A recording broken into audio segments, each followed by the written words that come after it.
محمد Sajid Sharjah سے پوچھتے ہیں، ہم متحدہ عرب امارات میں رہتے ہیں، یہاں میک ڈونلڈ اور KFC کے کھانے کا کیا حکم ہے؟ جبکہ ہمیں تحقیق نہیں ہوتی کہ یہاں کی چکن ہاتھ سے ذبح ہوتی ہے یا مشینی ذبیحہ ہوتا ہے۔ میرے 2 چھوٹے بیٹے ہیں، وہ اس کے کھانے کے انتہائی شوقین ہیں، اس کے بارے میں تفصیل سے وضاحت فرما دیں۔ دیکھیں، پاکستان میں جو KFC میک ڈونلڈ میں جو چکن استعمال ہو رہی ہے تو بالکل حلال ہے، یہاں تو علماء تحقیق کر چکے ہیں۔ دبئی کے بارے میں مجھے معلومات نہیں ہیں، اور اس کے بارے میں ایک ادارہ ہے حلال فاؤنڈیشن، جامعۃ الرشید، گوگل پہ آپ لکھیں گے جامعۃ الرشید حلال فاؤنڈیشن، تو جب سرچ کریں گے ویب سائٹ آئے گی، اس میں آپ کو کچھ نمبرز مل جائیں گے، ٹیلی فون نمبر، ان سے رابطہ کریں تو وہ آپ کو بتا دیں گے۔ ان کے پوری دنیا میں وہ ادارہ اسی کی ریسرچ کرتا ہے کہ کہاں کہاں کیا چیز حلال ہے اور کہاں کیا چیز حرام ہے، تو ان کی ریسرچ ہے۔ تو آپ اس ویب سائٹ پہ جائیں گے تو پھر ان سے آپ پوچھیں کہ بھئی میں اس جگہ سے برگر لیتا ہوں یا چکن کھاتا ہوں تو یہ حلال ہے یا حرام ہے، تو ان کی ریسرچ اس بارے میں ہوتی ہے، وہ آپ کو انشاءاللہ جواب دے دیں گے۔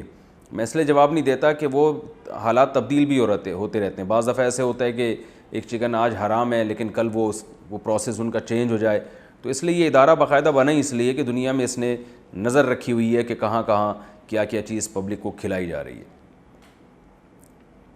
کیا اسلام میں بیٹے کا مال باپ کا ہوتا ہے؟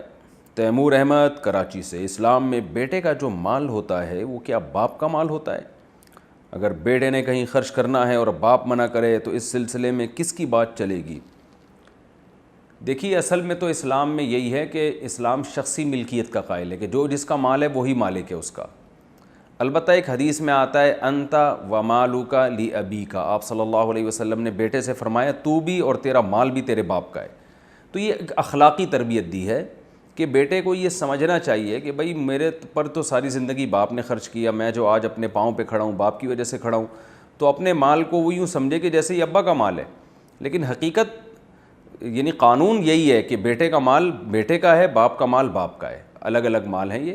باپ بیٹے کی پرمیشن کے بغیر اس کا مال استعمال نہیں کر سکتا۔ ہاں، اگر باپ محتاج ہے تو پھر بیٹے پر لازم ہے کہ باپ پہ خرچ کرے۔ باپ اگر محتاج ہے، ضرورت مند ہے، کھانے پینے کے لیے اس کے پاس یعنی وسائل نہیں ہیں، تو پھر بیٹے پر لازم ہے کہ جو باپ کی بنیادی ضرورتیں، رہائش اور خوراک اور لباس، یہ 3 بنیادی ضرورتیں پھر بیٹے کے ذمہ لازم ہے کہ وہ باپ کی پوری کرے، بشرطے کہ باپ کے پاس پیسے نہ ہوں۔ تو ایسی صورت میں پھر باپ بیٹے سے اپنا جو واجب حق ہے وہ زبردستی بھی لے سکتا ہے۔ لیکن اگر باپ کے پاس اتنے پیسے ہیں کہ وہ اپنا مناسب رہائش ہے والد کے پاس اور مناسب خوراک کا انتظام ہے اور لباس کا انتظام ہے، تو پھر باپ بیٹے کے مال میں زبردستی شرعاً نہیں کر سکتا اور اس کی مرضی کے بغیر اس کے مال میں تصرف نہیں کر سکتا۔ تو قانون یہی ہے۔